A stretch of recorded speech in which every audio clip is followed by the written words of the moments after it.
1.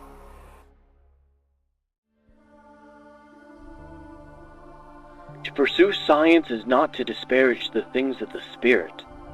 In fact, to pursue science rightly is to furnish the framework on which the spirit may rise.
Welcome to the Endless Frontiers, your home for all things science, fiction, and science fiction. I'm your host, Jed Morgan, and welcome into another Write or Flight podcast. We are on episode 14, which means we have 2 full weeks worth of these podcasts for you all to enjoy. I hope you've been having as much fun with it as I have been. It's evolved a little bit over the last few months, but we're finally sliding into a groove, I think, of what this show can be. And I am very excited for the way that it is, but I'm also excited for the future of it. If there's anything you guys want me to tweak, any suggestions for new content, new segments, please let me know, because my job here is to entertain all of you and to give you what you want. So if you guys have anything that you want out of this stream, please absolutely let me know. Whether or not you're watching on the YouTube side or the Kick side, it's great to have you here. I already see Legatus Legionus, the bot supreme, doing the Lord's work on both YouTube and Kick. It's great to have you here, my friend, and welcome in everyone who came in from the Renaissance Nerds Daily Dive, which just finished up. I got a raid from him. Thank you, my friend. Dash is in here. Dr. Rachel is in here as well. It looks like someone named Nerdette, which isn't showing up. That might be a joke about my wife, though. I'm not sure. But welcome in, everybody. We have some great topics today, especially the Artemis program. There's been some major changes to that I'm actually looking forward to. I think these were correct decisions to be made. Whether or not they're connected to the issues that the SLS rocket has been having with Artemis 2's launch is up for debate, but either way, this is probably what the plan should have been the whole time. So I'm excited to talk about that. There is another science topic that I'm a little bit worried to talk about. I don't want to offend anyone, so I'm going to be walking on a bit of eggshells when we get to that one. And of course, there's the update on the Paramount Warner Brothers merger that I wanted to go into a little bit. We got a list of some of the things that Paramount is promising with the merger once that finally goes through. And we're going to end off with a quick review of Resident Evil Requiem. I know I haven't quite finished it yet, but I'm right there at the finale, so I feel like I have a good enough grasp on it to give some initial thoughts to all of you. And of course, Chat Choose Your Own Adventure will be at the end of that. I just got up the Story Forge from a few weeks ago, up and available for members. The Santa's Claus short story is now available for all members of the YouTube channel, and the exclusive artwork for it will be ready very soon. My wife is actually working on it right now, I believe. So she's got some really cool stuff in this image. You guys will love it, I think. So become a member on the YouTube side if you're interested in that at all. This week is going to be exciting from a astronomy perspective. I don't know if any of you guys follow astronomy, and I don't do it as much as I'd like to, but I always try. We just had the parade of planets. I believe that was 2 days ago. That was awesome to see. That means pretty much all the planets were visible in the night sky together in certain parts of Earth. Mars wasn't because it was below the horizon, but just enough of the rest of them were for a brief window. It was very exciting to see. And tonight, or more accurately, tomorrow morning at 6 a.m. Eastern, there's going to be a blood moon. Those are very exciting to see. It's a lunar eclipse. I'm going to be up looking at it when it happens, but I don't know if I'll make a video at it. Would you guys be interested in seeing me just, record a little bit of stuff while I'm looking at it, show the view through my telescope, and put together a short video about the blood moon? Would you guys be interested in that? If not, I'm just going to have a good time looking at it regardless. Are any of you going to be waking up ridiculously early to go see it? I know that some of you guys are on the West Coast as well, so waking up at 3 in the morning is probably not something you want to do, but I just wanted to see if anybody else is as interested in it as I am. I don't remember the last time there was a blood moon. I remember one when I was a kid that, oh my god, it was, I was like 8, and we made this whole story about how it was the apocalypse, and it was during a football game, a high school football game. We were obviously too young to play, and we didn't care about football, so my friends and we were just running around the school pretending that demons were coming out of the ground, and it was a full-on like zombie apocalypse, and we were defending ourselves beneath the light of the blood moon. It was ridiculous. We were weird kids, absolutely. Welcome in Judas Barbecue. He's saying yes, Judas Goat Barbecue. Yes, that would be great. Great. Then yeah, I'll put together a video. It'll probably be something short. Just hey, this is Jed from Endless Frontiers. This is what I'm looking at. Show you a shot through it, and it'll probably be just about a minute or two long. Just a novelty thing. I don't think there's enough content there to live stream it, especially because I'd have to figure out how to run the live stream at the same time. But I can definitely put together a video of that. I think that would be pretty cool. Dash says, blood moon, is that a full moon for gingers? Yes, gingers were like werewolves, but it's not the full moon that really makes us transform. It's only the blood moon that makes us transform. So every few years, we wolf out, of course, with bright red fur, and terrorize local villages. So yeah, everybody lock your doors tonight. Early tomorrow morning, there's going to be some ginger werewolves out and about. That would make an interesting story. Ginger werewolves. That would. Oh, God.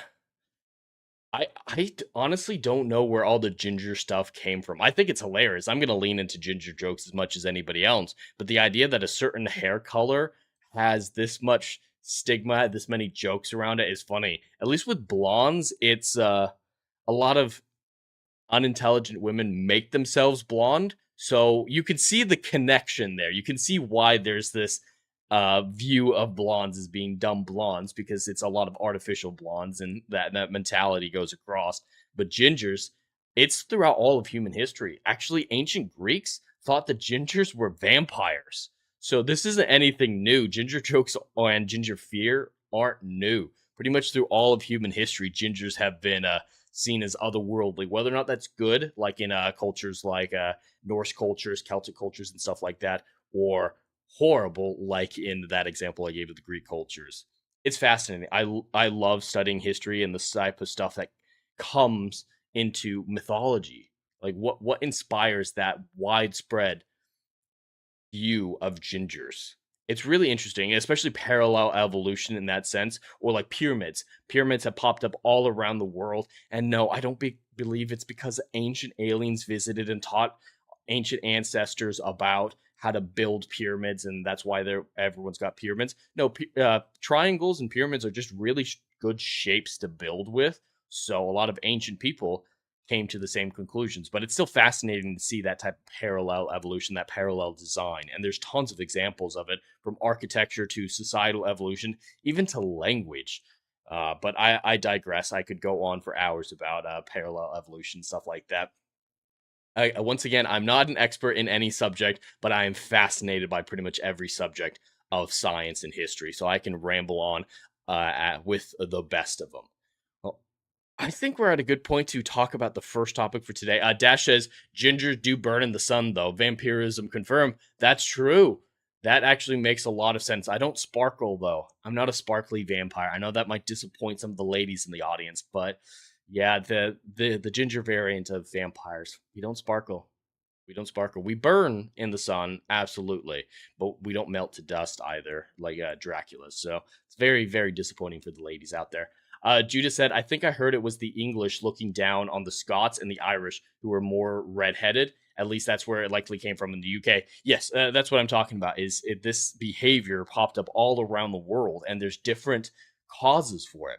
Because in the Scottish and Irish cultures, red hair was seen as a good thing. They liked it, but the English, obviously, the amount of vitriol between the English and the Scottish is mind blowing. I went there for my honeymoon last year, and it's very much apparent that they hate each other. It's hilarious how much they hate each other. So I could absolutely see it just being, hey, those people we hate, a lot of them are gingers, so we're gonna hate gingers. I can absolutely see that being the cause of the English. It's fascinating to see how all these different parallel views of gingers came to fruition. Dash says sparkly vampires are the only thing more cursed than gingers. And Dr. Rachel says he doesn't sparkle. I've checked. Yes, I don't sparkle. I do burn. I've gotten burnt in the shade before. In Utah when I was 17, I got a 2nd-degree burn, the worst sunburn of my life. I was a walking blister. And it was cloudy and I was under overhangs most of the day. So I practically was in the shade and I got 2nd-degree burns. Yes, I was up in the mountains, so, altitude has something to do with it, but damn. And then, of course, I was in Maine a few years ago, completely cloudy day, and not like a thin cloudy day, like billowing, oh, is it going to rain cloudy day? And I still got severely sunburned. It doesn't make sense. Dash, the Scottish secession vote must have been rigged. Yeah, they've deserved their independence for so long. If they want it, just let them have it. And the English have done some truly horrific things to them over history. That I think it's entirely justified. It really is justified. There's a fort, I think it's called Fort William up in Scotland. That's named, it might not be it might be Fort George. I think it might be George. But whatever it is, there's this fort, this town in Scotland that had its Celtic name. The British came in, the English came in, conquered, did what they did, and they renamed it Fort George or whatever it is, after the king who was in charge at that time, who destroyed a lot of Scottish countryside, killed a bunch of Scottish people. So the Scots hate that town. They hate that it's called Fort George. They refuse to call it that. They actually call it the garrison because that's where a lot of English troops at this time were stationed. So they saw it as the English garrison. So they call it the garrison offhand. And they've been begging the British government for hundreds of years to let them change it to anything, change it away from what it is, change it to the original Celtic name, come up with a new original name, change it to the garrison. Just please let them change it away from the guy who burnt their homes to the ground. And the English, in their benevolence, said, okay, we'll let you change it. I know you really want to change it, so we'll let you change it. We'll let you call it Fort Mary after George's wife. Because their view was, we really like that king. He destroyed you guys, so we want to honor our history in your land. So at most, we'll let you switch it to his wife. That's recent history. That's in the last 10 years, I think. That is seriously messed up on England's part. Dr. Rachel, he's been burned in the shade during overcast day in Maine and even in Scotland. Yeah, I got sunburnt in Scotland. Maybe I need to move to, I don't know, beyond the Arctic or something where at least 6 months out of the year it's in darkness. Something like that. That might be the only place that I'm equipped to handle without getting sunburned.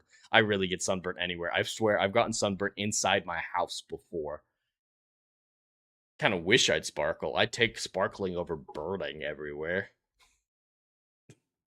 But with that said, let's finally move on to the first topic of today, which is the update in the Artemis program.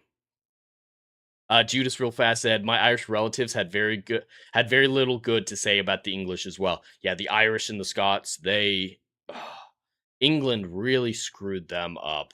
So I'm okay with British culture because a lot of it is an incorporation of all their cultures. But England itself, we went down to England on our honeymoon for a day, and that was the worst day of the trip, bar none. It was horrible. Just the driving was awful. I was exhausted because it was farther than we expected it to be. And even when we went out to lunch after visiting Aldwyn Castle, where they filmed a lot of the Harry Potter stuff, the waiters didn't speak English at this restaurant. We had this little girl who was from some foreign nation, the Middle East maybe, who was just like, lasagna? You want lasagna? No, can we have menus? Can we see what we want? No, you want lasagna.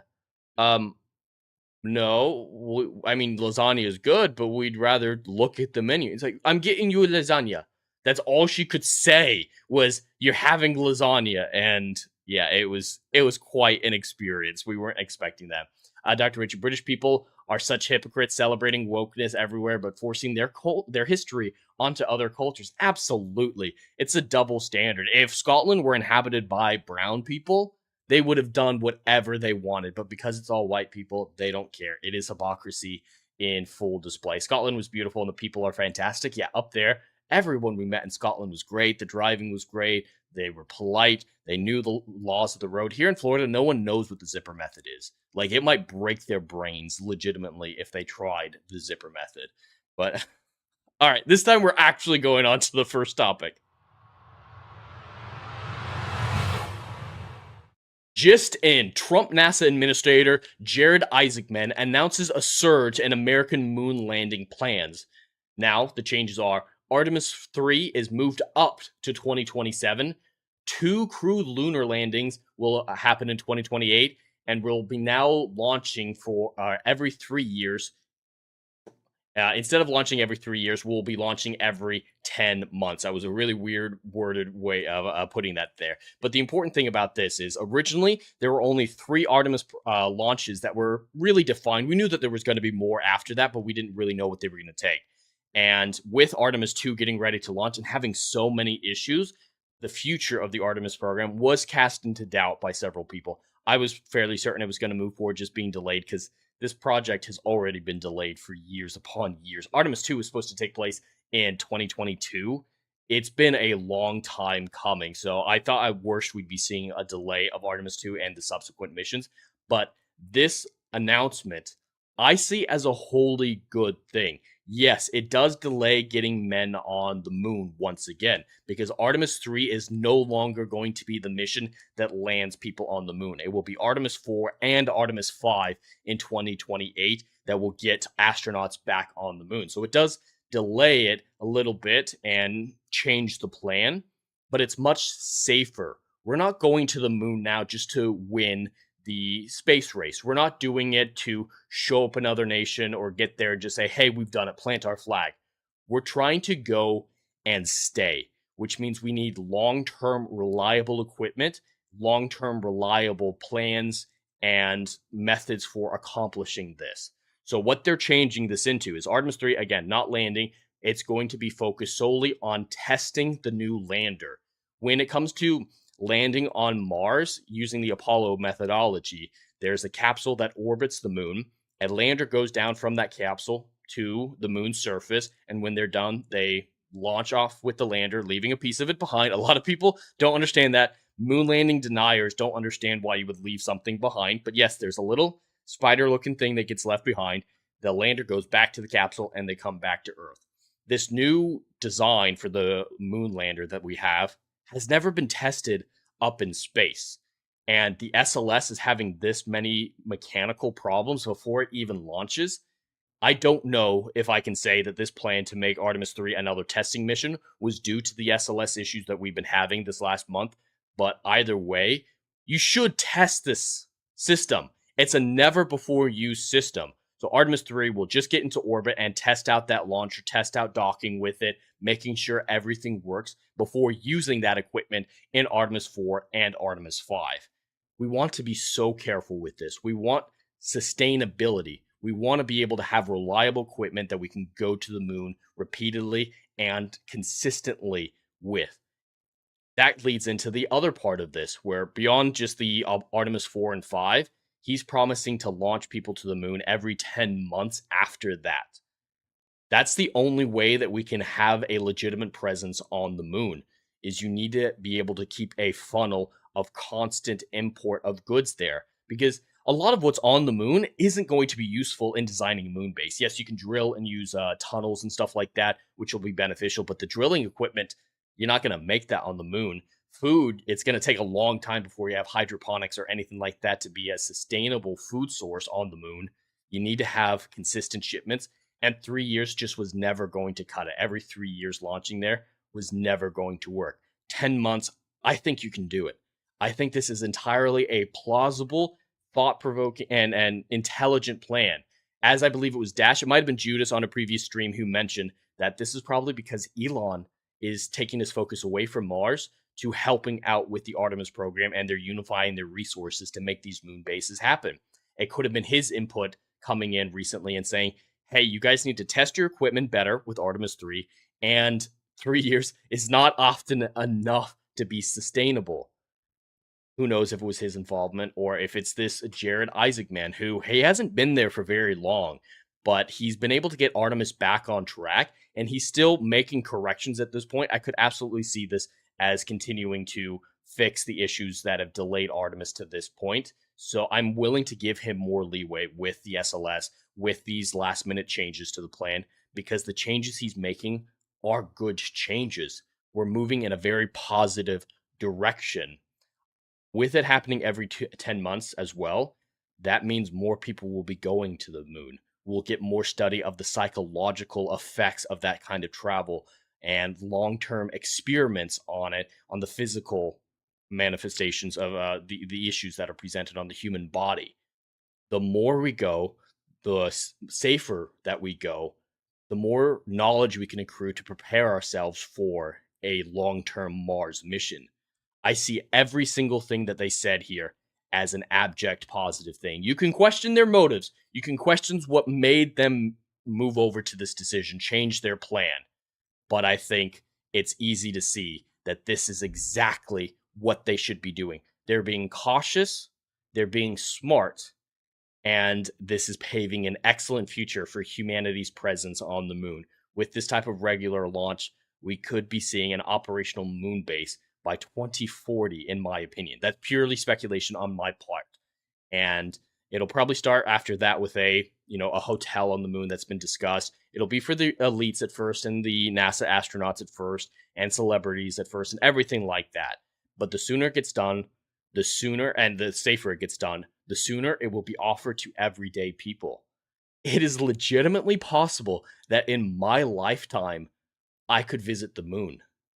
And that, of course, as the science fiction child within me views it, is one of the most incredible things to think about.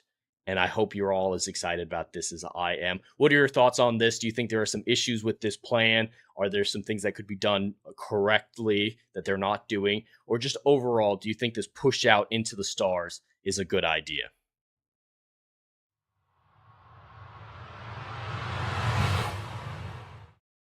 Dash says Jared is Elon's pick for NASA. I didn't know they were connected, but it doesn't surprise me in the slightest because he's been doing an excellent job from what I've seen of him. His announcements, like that one where he was talking about the change, the Artemis program, it was presented so very well, and he's very good at staying politically neutral. He's still supporting the president, saying, "Hey, I work for the president." He's being incredibly professional every step of the way and competent every step of the way. So I am immensely satisfied with his job so far. He came into a mess. He absolutely came into a mess. I believe NASA has been mismanaged for decades at this point, if at least a decade at this point. So he had a mess to deal with, and he's handling it as best as he can. And I think he's doing an excellent, excellent job. Let's see. How is everyone doing? I hope you enjoyed that story. I hope you guys are looking forward to Artemis as much as I am. They're getting so much right. They're using the correct name. They've got a sustainable plan for a moon base. God, we live in incredible times. I know, looking at the news, looking at the state of the world, the state of politics, the state of wars, the state of health and everything like that, there's so much to be nihilistic about. And I get that. I get feeling a sense of impending dread and impending doom. Especially, I get that right now. I'm unemployed for the first time in my adult life. I'm starting to worry about how to keep a roof over my head. So I feel now closer to that sense of doom than I have in my entire life. But especially because of that, we need to remember how many good things there are in the world. The earth is still a beautiful thing, and it's incredible that it balances in such a way to make life possible. And just everything about science just shows beauty in the universe. And this plan going forward, I see as an incredible thing, an incredible feat of human achievement that we're building towards. So I try to see the positive in stuff like that so I don't get too nihilistic. If we all blackmail, if we all go nihilist, society collapses and the end that we fear will be guaranteed to come to pass. It's a self-fulfilling prophecy. If we all give up, the end will come. But if we see the good, if we push towards positive things like the Artemis program, like the moon base program, we can build a better future. Maybe not for ourselves. I think we are building it for ourselves, but at least future generations. There's always something to be happy about. There's always something to be positive about. There's always something worth fighting for. And I know I got a little melodramatic there, but that's really how I feel about this type of stuff. Dashes, the rumor is it came to blows with Elon when Jared's predecessor was chosen instead. Yeah, Elon, he's not been happy with NASA's operations over the last few years, so I'm not surprised that he had some issues with the way that it was being managed before Jared.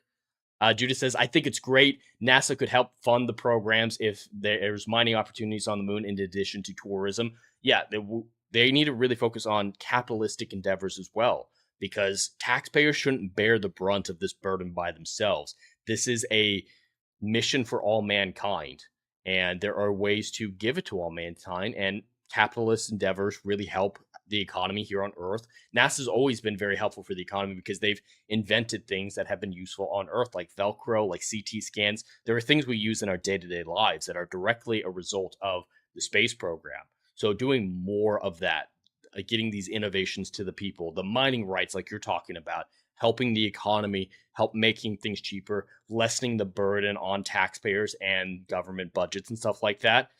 That's when we'll know. If NASA can ever be self-sufficient, we'll know we're about to be in a golden age of space travel.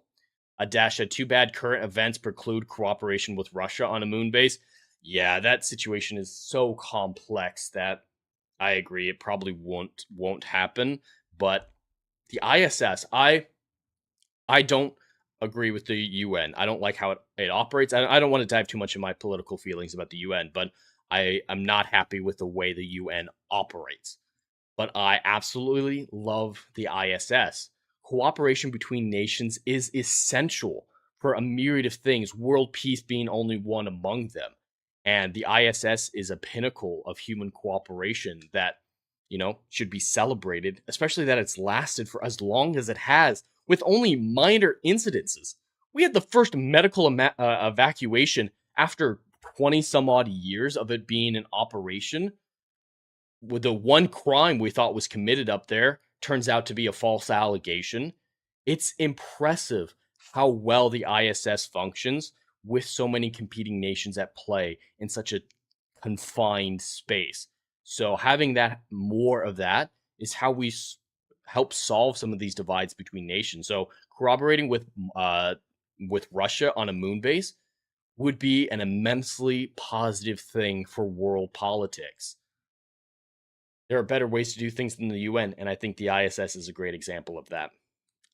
Judas, I grew up in the Cold War, so these threats of apocalypse and total war are always happening, and you have to focus on the positive. As you said, absolutely. There will always be this desire to feel like it's the end of the world. The Cold War is a prime example of that, nuclear war. But there's always been some dire threat of an era to make people feel like the end is near, at least their end. I mean, before the 20th century, disease was always around the corner. How many plagues were there that were wiping out people? Things that we don't even think about today. How bad was polio in the early 20th century? There are so many things that we could fear, and if we let fear rule us, everything we fear will actually come to pass, and that is the worst case scenario. Welcome in, Sam. It's great to have you back, my friend. We were just going over the Artemis change in plans, getting Artemis 3, instead of being the moon landing mission, it's going to be another testing mission, and Artemis 4 and 5 will be landing on the moon in 2028. I hope I'm still streaming when that happens. I hope this channel is able to grow by then. I know it's a little bit slow going right now for me after the rebrand in December, and I expected as much. I'm writing an algorithm line that shouldn't be written, so it's slow going right now, but I hope by the time Artemis 4 lands, I'll have a big enough channel that I'll be able to live stream it, and we can really have a party for that, because I want to celebrate when we get people back to the moon. I think it'll be really incredible to see, and I'm going to follow Artemis 3 now, even though it's not an important mission from a history standpoint. It's still a very important mission for the future of the moon base and this Artemis program, but it's not glamorous. It's not a glamorous mission like it was originally going to, but I'm still going to follow it. I'm still going to follow Artemis every step of the way and provide that commentary for you folks. I know you guys have regular lives, important things to be doing, so you guys can't always follow this type of stuff. So that's the service I hope to provide, follow this type of stuff for you and provide a little bit of entertainment while I'm at it. But let's see, how is everyone doing today? We're about half an hour into the stream. I've got 3 topics left before the chat choose your own adventure segment. Sam says, why can't we do what Apollo did? What part of what Apollo did? I mean, it took 11 missions to get to, as in their trajectory, their course trajectory, or do you mean more like their planned trajectory? Because the Apollo missions, they are not. They were a lot more focused on speed in the earlier ones. They were just get to the moon and make it work. Whereas this one, it's a different goal. We're not just trying to reach the moon, say, hey, we knocked on its door, and we ran away. It was kind of the doorbell ditch style of moon landings, whereas this one is, I want to build a home in this empty lot. So there are different mission parameters, mission objectives. And if you're talking about how Artemis 2, it has a much wider orbit around the moon. So technically, it will take humans farther from Earth than they've ever been to this point. If that's what you're talking about, I don't know the details of why they decided for a wider orbit. They're not trying to land or anything or drop anything down. So it might have just worked out. Maybe the math lean toward that being the more fuel efficient. I'm not sure when it comes to the trajectory planning from the mathematical standpoint, but I know it's gonna look ridiculous, but I do need to take a quick drink.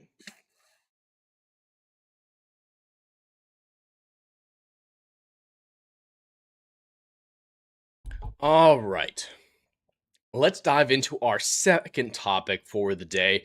It turns out that the Paramount Skydance bid is the one being accepted by Warner Brothers, and Paramount is making some promises about how they will manage Warner Brothers. Adam the Renaissance Nerd and I have been following this Paramount bid for Warner Brothers since the very beginning. We were actually some of the first people in this sphere to report on the potential of Paramount buying Warner Brothers. Then, of course, the story blew up. Netflix got involved. It looked like Netflix was going to get their hands on Warner Brothers because they wanted the catalog. Now, Netflix has officially stepped back, and Paramount is winning the bid. There's nothing really signed at this point. There's still something that could happen to ruin this bid entirely. This isn't set in stone, but as of right now, it looks like Skydance Paramount will be acquiring Warner Brothers for a massive amount of money. And to help assuage some of the fears that people have expressed about monopolies and the destruction of Warner Brothers coming from this upcoming merger, Paramount has come out to promise that they will try to do things better than the naysayers are worried about. Paramount has revealed new details about their merger with Warner Brothers. HBO Max and Paramount Plus will be combined into one service. We all predicted that to happen. Paramount Plus is at the bottom of the streaming service tiers, it is by far the worst one out there in terms of content and UI. So if they just merge the catalog and slap HBO's UI over it, that's a real contender for Netflix. I think that's the way that they should go about it. So this isn't a surprise at all. It's, what we expected. 15 films per year with a 45-day theatrical window for each film studio. It dropped off studio for some reason, but it's saying both Paramount and Warner Brothers will release 15 films a year. Now, that's not a ton, especially with how many films they could be releasing, but at least they're promising that there will be this divide between theaters and companies, and there will still be a lot of films coming from each. This is kind of the best case scenario. Personally, I would rather films get a lot cheaper and studios go for a more shotgun approach method. IPs are not the valuable cash grabs that they used to be. There's still going to be a few that are still raking in the money for no logical reason, but even those are dwindling. Right now, these studios need to be looking for new IPs, and you don't invest $200 million into a new IP. What you do is you give $20 million to an aspiring filmmaker, one who's, got a good history, but needs a shot, and you let him take that shot to see if it works. And instead of one $200 million massive blockbuster that fails and loses you millions upon millions hand over fist, you make 10, 20 million small films, and you might eke out a little bit profit on many of them. And then you work on sequels. You work on building out from those ideas and from those filmmakers that have proven track records. Their planned 15 films per studio with 45-day release windows isn't in that direction that I think they should go. It's more of the same, but at least it's more of the same. It's not going in a bad direction like Netflix would have gone with Warner Brothers being moved over to primarily making streaming service movies. I know they promised to do theatrical releases at least for a little while, but I don't trust Netflix to have actually done that. Merch company will have approximately $79 billion in debt. That's actually lower than I expected it to be, honestly. $6 billion in cost cutting, including consolidation on tech infrastructure, real estate, corporate overheads, and more. It makes sense to try to merge some of that stuff. You don't need as many redundancies since they're under the same umbrella. No plans to sell off, spin off any of their cable access. Flexibility to put sports like UFC on any cable network. That's great. You want to, keep your cable assets as viable as possible. We'll continue to license movies and TV shows to other studios and platforms. Right now, with how crazy the merger is going to get, with how much stress they're all going to be under, how many decisions that they're going to make, licensing stuff out is honestly a really good plan for right now. And of course, AI will be tools for artists, but never a replacement for storytellers. That's what they need to say, because I do believe AI is a tool. It can be abused. Absolutely. There are people abusing it right now, like the people trying to make a Tilly Norwood cinematic universe. I think that's ridiculously stupid. But if you're just using it for pre-concept art or for initial designs, anything like that, storyboarding, there's absolutely nothing wrong with that, in my opinion. So this list of things from Paramount promises that they're making for the upcoming merger, and just some facts about the upcoming merger, I see these as entirely expected, but not negative things. I don't see anything on this list as really a negative thing. Some of them are positive. This is the best of a bad situation. I wouldn't want Warner Brothers to be sold off to anyone, but of the primary bidders between Netflix and Paramount Skydance, Paramount was the superior option. We're still going to suffer. I think the quality of movies from both studios will decline. And Paramount doesn't have a good track record of making good entertainment either. So I am worried about the future of both of these studios, especially since Skydance and Paramount's merger just went through, just got cleared, and they haven't figured out all the details of that merger yet either. So we're in for a lot of chaos from this new combined studio, and it's going to be rough to see how they handle everything. We're in for several years of questions. The future of the DC, entirely questionable at this point. So we'll have to follow the story very closely to see if they keep to these promises, or if the studio will start lying, like most do these days, and start falling apart at the seams. ISAM clarifying, fuel efficiency isn't that much of a problem, though. True, with they're doing a slingshot method, it's just the initial burn, really, to get out of Earth orbit. So I don't know specifically. I think it might just be, hey, we have the opportunity to efficiently send these astronauts in a wider orbit, taking them farther than any human before. So it creates that milestone achievement aspect of it. But I don't see anything wrong. I don't know if there's something that I'm missing that you're referencing why they should go with the Apollo plan, but I don't see any problem with them making this trajectory change for Artemis 2 to make it a little bit wider orbit around the moon. Legata said, back during Apollo, they did not know about the Van Allen belt, so they just punched through the radiation. No, they knew about the Van Allen radiation belt. That was first talked about in the 20s, I believe, the 1920s. And the Van Allen radiation belt, yes, it's a thick belt of radiation around the Earth, but it's not impenetrable. It's, radiation isn't a solid thing, and you can go through it quick enough that it's not a big deal. We actually get irradiated every day of our lives. One of the most high radiation events that we can go through in our day-to-day lives is flying in an airplane. Flying in an airplane, you get so much radiation. I think there are two great examples to explain why the Van Allen radiation belt isn't as big of a deal as some people make it out to be. The first of which is, have you ever lit a candle and you pass your finger quickly through the candle, the fire, and nothing happens, you don't get burned?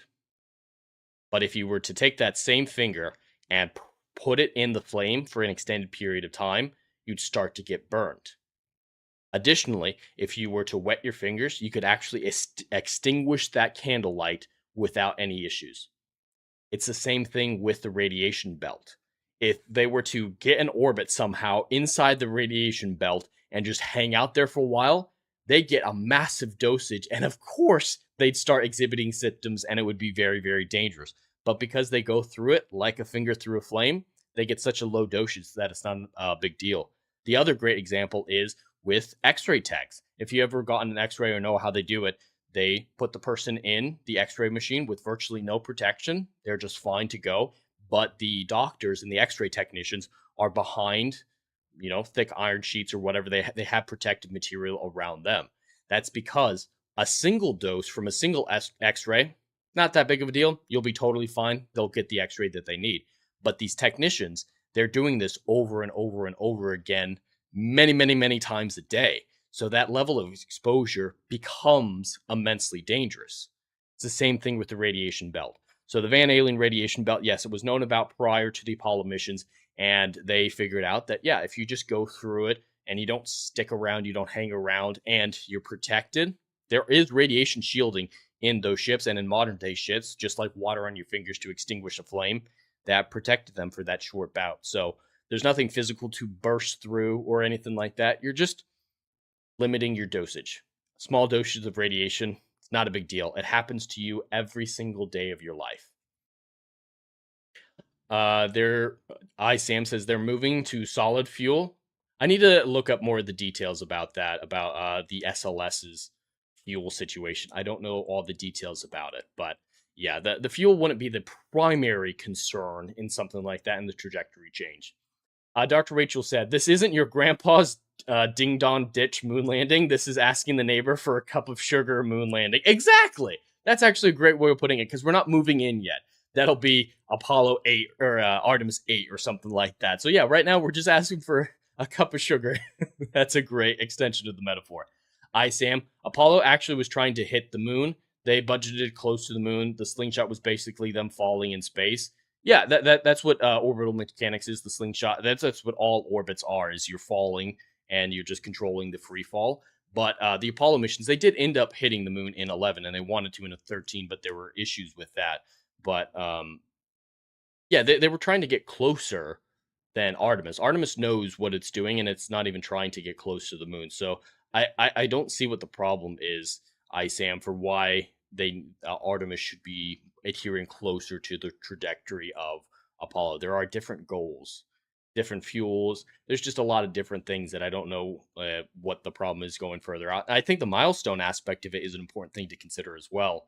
Just putting a little bit of a landmark, record-breaking aspect to the Artemis mission to get public interest. Public interest doesn't care about the Artemis missions. I've gone out on the street and mentioned, hey, Artemis 2, it's about to launch, and people will look at me dead faced. If you had said that right before Apollo 11 came out, everyone would have been freaking out, excited, because you're hearing about it every day of your life. People are going to the moon. Now, most of the world sees it as mundane. No, the general public doesn't care about this. So if it takes a little bit of a gimmicky thing of widening the orbit to make astronauts go farther than from Earth than ever before to try to drum up some public interest, I think it's worth it. Judah says also it depends on the type of radiation, gamma rays versus alpha and beta particles. Yes, absolutely, that is an important thing to consider. Alpha particles can be stopped very, very easily. They'll even just cling to the outside of your clothes. Like alpha particles, you can block with wood, but gamma waves, they're a lot more penetrative than alpha particles. So I don't know off the top of my head what type of radiation the Van Allen radiation belt has, but the radiation shielding that the Apollo spacecraft had and all the spacecraft were used is more than enough for alpha radiation, and the gamma radiation, they have enough to slow it down to limit their exposure. I think people know this, but in Greek mythology, Artemis was the goddess sister of Apollo. Yep, it's a brother-sister relationship, and they're trying to evoke that in the moon mission, similarities to the brother-sister mission.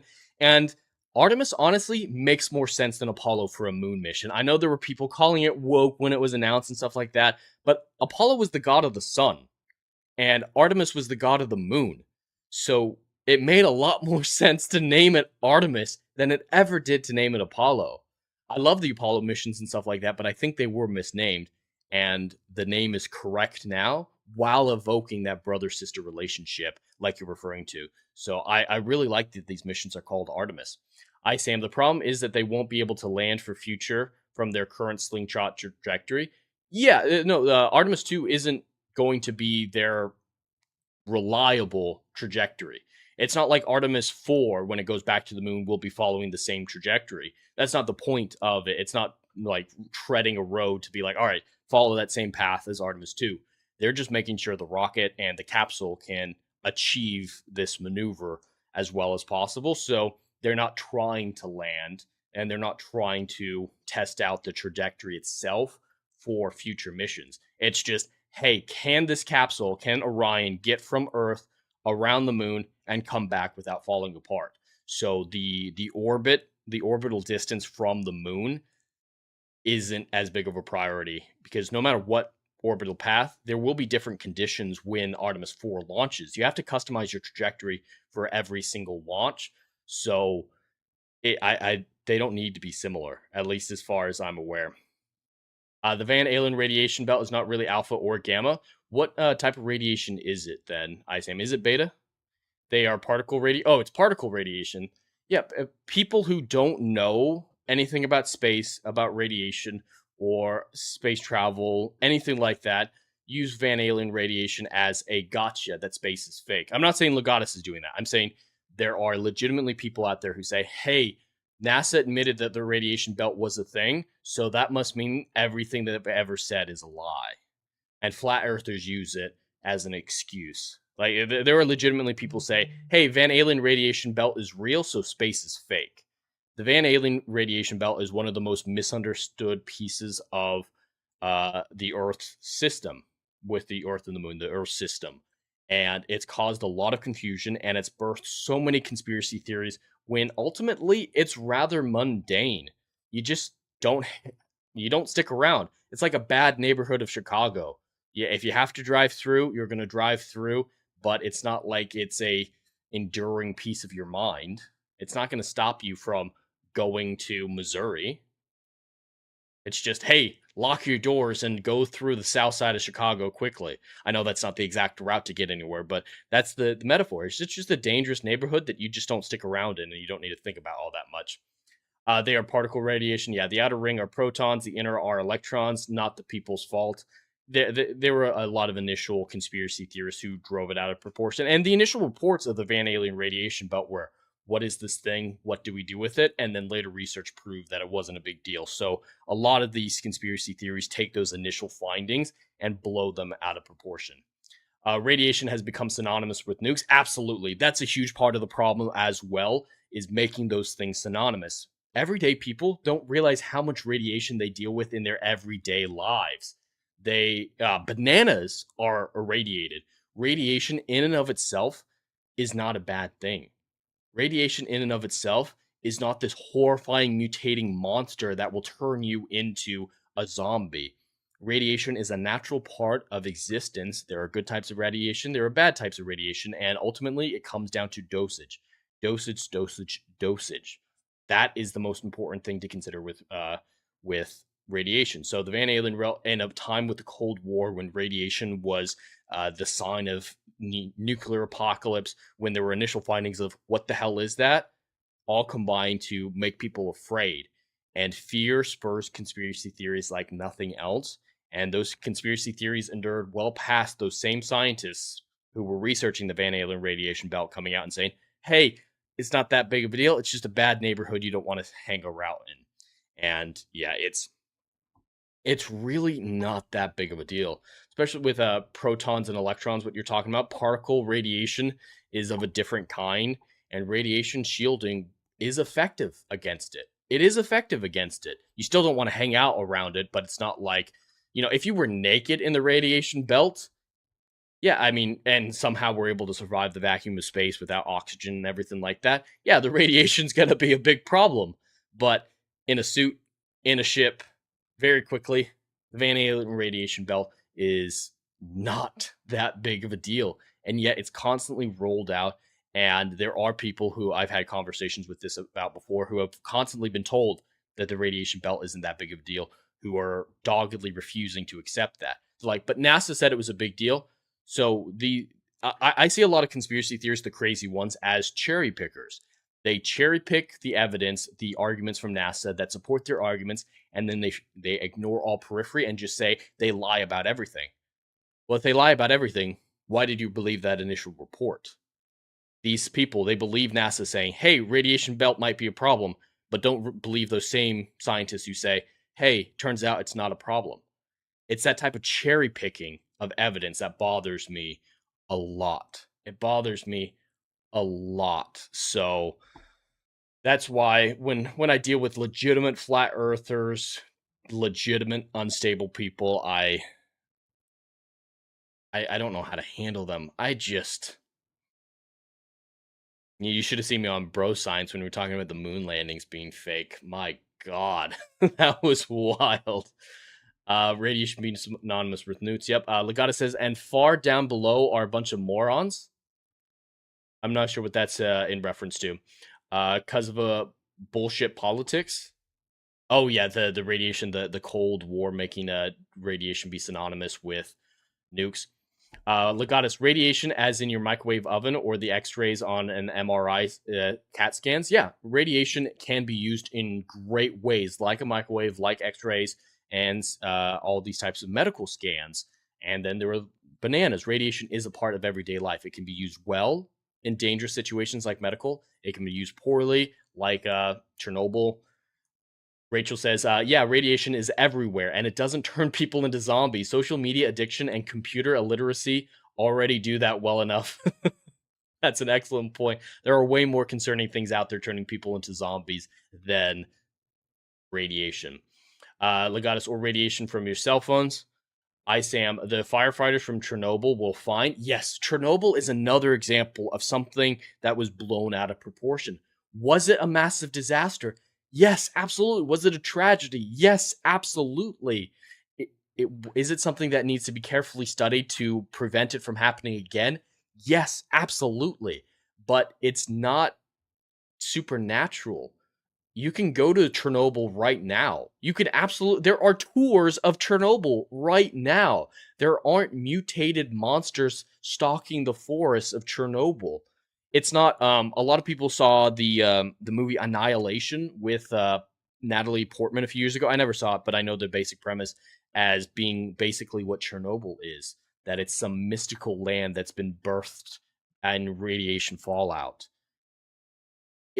Radiation, Chernobyl, the Van Allen belt, they're so blown out of proportion that the average person whether or not they're not even consciously listening to the conspiracy theories. They're not doggedly ignoring evidence or anything like that.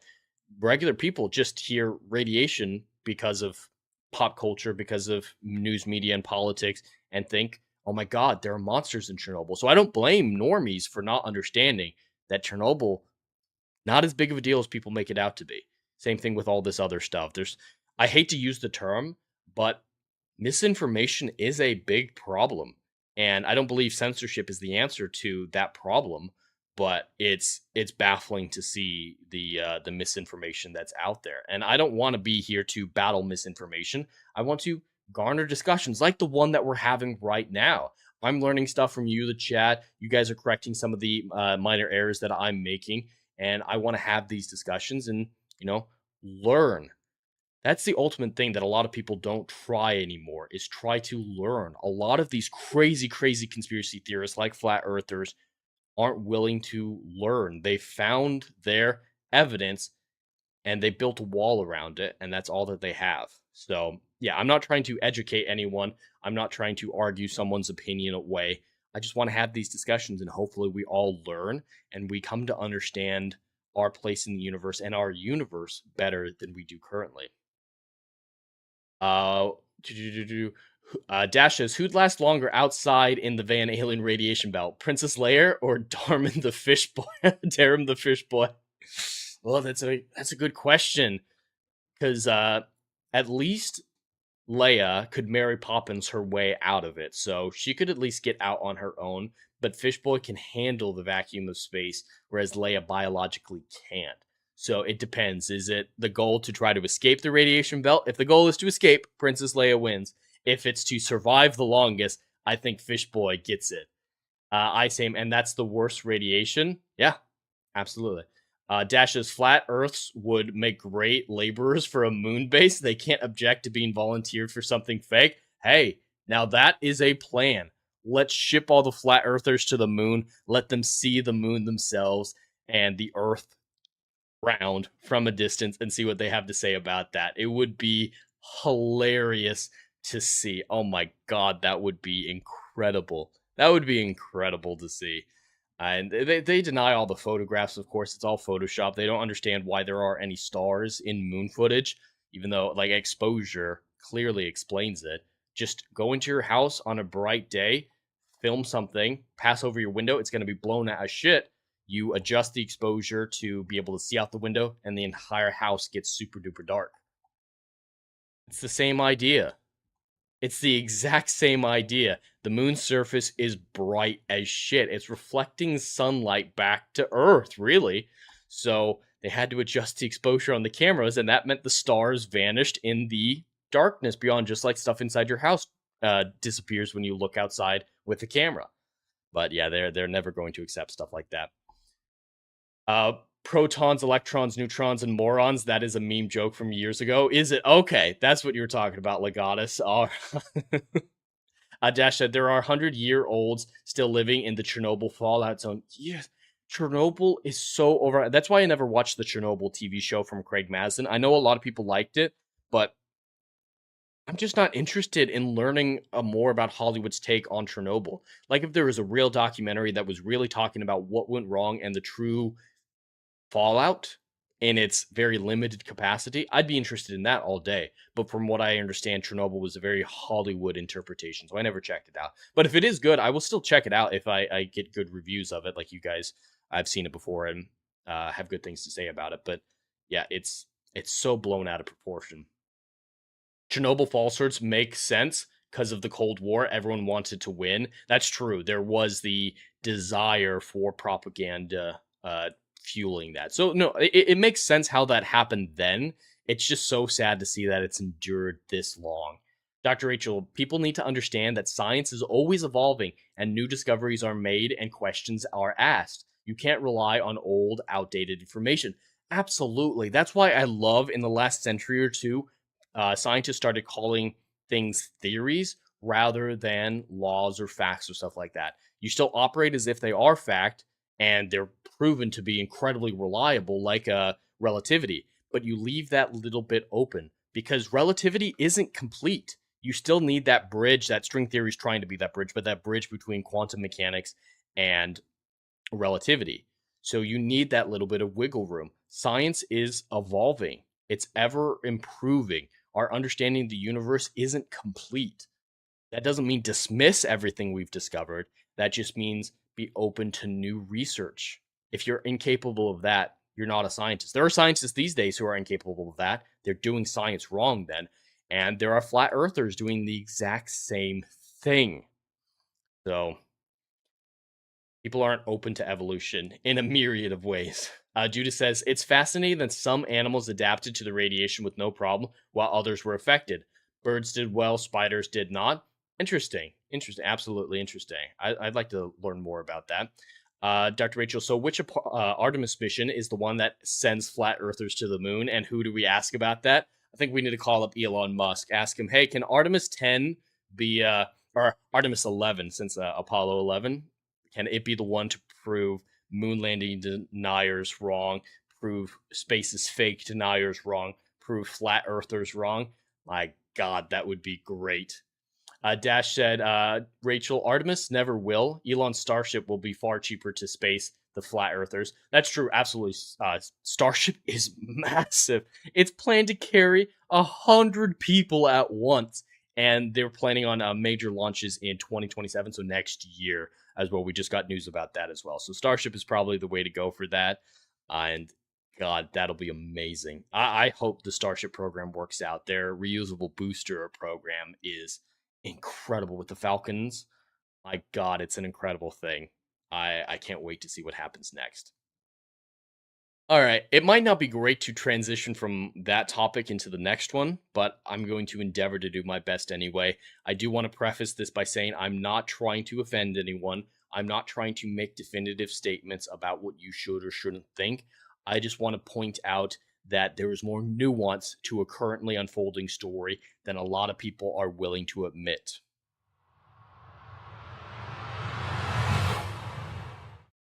Scientists confirm biblical earthquake that shook the earth at the moment of Jesus' crucifixion.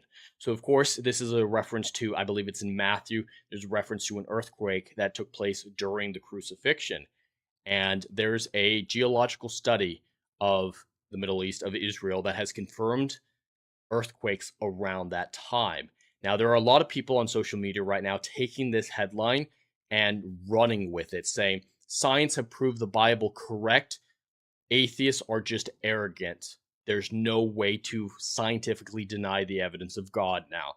And people just taking this headline to an extreme to bash people with different religious beliefs. Of course, that's not everyone. Absolutely not everyone. There are people taking this in a nuanced capacity, and that's all I'm trying to endeavor to say is, yes, it can absolutely support the Bible. Absolutely can be used to support the Bible. But there are finer details in this research that need to be taken into account before you start labeling anyone who doesn't believe in the Bible as an arrogant moron and a science denier. There's a lot more coming into the story. The most important which is there are disturbances in the sediment in the area pointing to a major quake around 31 BC and a smaller seismic activity between 26 and 36 AD. This is a period of 10 years in which earthquakes were discovered to be happening, which of course cover 33 AD, which is when the crucifixion took place. So all they've done is narrow it down to a period around which the crucifixion occurred. There was a period of high activity earthquakes. This headline is misleading. I don't necessarily blame people for taking this headline and misunderstanding it. It doesn't confirm an earthquake at the moment of the crucifixion. It confirms an earthquake within 10 years of the crucifixion. And that's poor journalism on the side of a Daily Mail. This is incredibly poor journalism, and it's poor interpretation skills from the people looking at this and not actually reading the article to realize that it isn't the moment of the crucifixion. This can be used to support the Bible. I'm not denying that in any way, shape, or form. But it can't be used as definitive abject proof of an earthquake that took place on a specific day in 31 AD. More clarification comes in here saying the Dead Sea sits on a major fault line called the Dead Sea Transform, where two tectonic plates, the Arabian Plate and the Cyan Plate, meet and slide past each other. So Israel is near a tectonic plate. So the fact that there was a period of earthquakes 2,000 years ago isn't all that surprising. This is like finding out that there were earthquakes when the 49ers were in California. It's not surprising. It is interesting, and they should study this further, but there just being earthquakes near a tectonic plate isn't as big of a reveal as some people are making it out to be. And there's more information in here about earthquakes over a huge period of time. So my point in bringing this up isn't to say, hey, Christians are stupid for believing this. My point isn't to say that atheists are stupid for not accepting this. My point is there is nuance in this report that it lends support to the Bible, but it doesn't definitively prove the Bible. And so using this report to attack people who religiously disagree with you is scientifically poor reasoning, and I think it's poor form.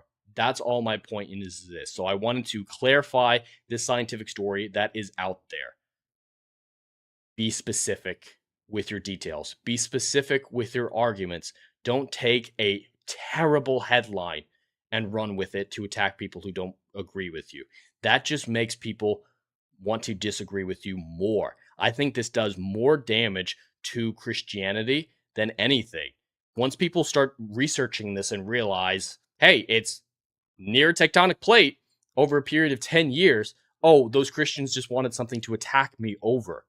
That does damage.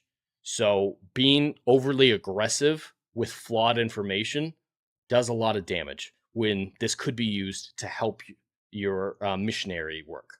That's all I have to say on that. I wanted to be very careful, ride the line with it. I'm not trying to offend anyone. I'm just calling for nuance and research. All right, what did I miss? ISAM said, would recommend you learn about the workings of a nuclear reactor. If you haven't already, you'd like it.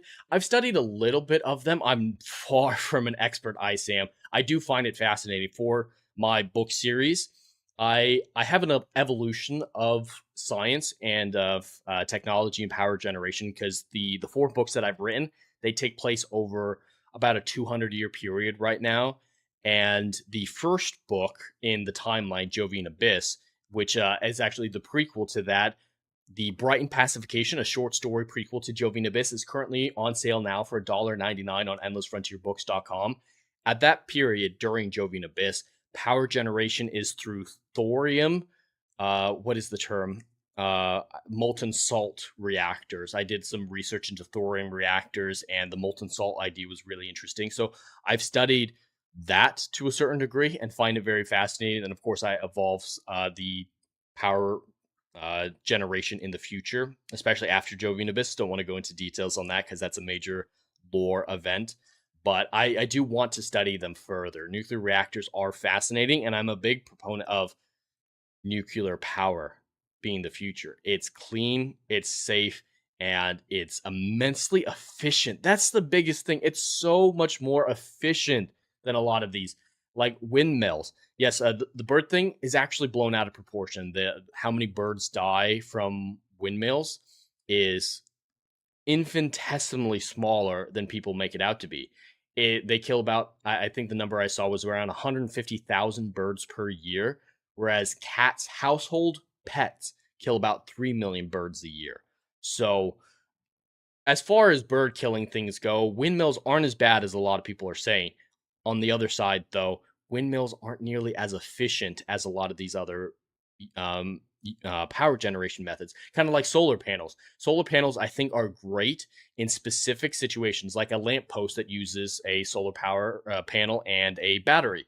That's going to be fairly efficient, but to power anything large scale, you need fields and fields and fields of solar panels, and that's just not efficient space-wise for how little power that comes out of it. So a lot of these things are good in small dosage, but when it comes to large-scale power manufacturing, nuclear, I think, is the most efficient way to go, and the cleanest. Dash says, Bezos should have included at least one flat earther on every celebrity flight. See, I would die hard support Blue Origin if that would happen. I would dive into support of them if that were true. I'm not a big fan of what Blue Origin is doing. It's just trying to ride the coattails of Elon Musk and not doing a whole lot to innovate. So I find it as a little bit pathetic. But if they were sending flat earthers to space, my God, I would worship the Church of Bezos. Dr. Rachel, that's a good point, Dash, and I hope they do that at least one of the first missions. Imagine the international marketing and support for space travel and exploration for that trip. That would be hilarious. Dash says, write what you know means you include earthquakes in your history or mythology. Absolutely. Judah says, I agree. That headline is misleading. If you had Roman records documenting it at the time of the crucifixion of Jesus, scribes documented it, that would be more definitive. Dash says, it's too common now for scientists to invite this kind of clickbait association to garner attention. Science as a field is being so degraded. I think the morality of scientists is very much to be questioned in the cases that you're talking about there, like what you're talking about, going for clickbait, going for research that'll be popular, pharmaceutical companies going for what will make the most money. There's very few places where true science is being investigated, and I understand why, but if we don't have people doing the scientific method properly, we're going to have a real hard time progressing as a species. All right, we got through that topic. I think I did a fairly good job with writing the balance there. Trying not to be offensive in any way, shape, or form, or telling people what to believe one way or another.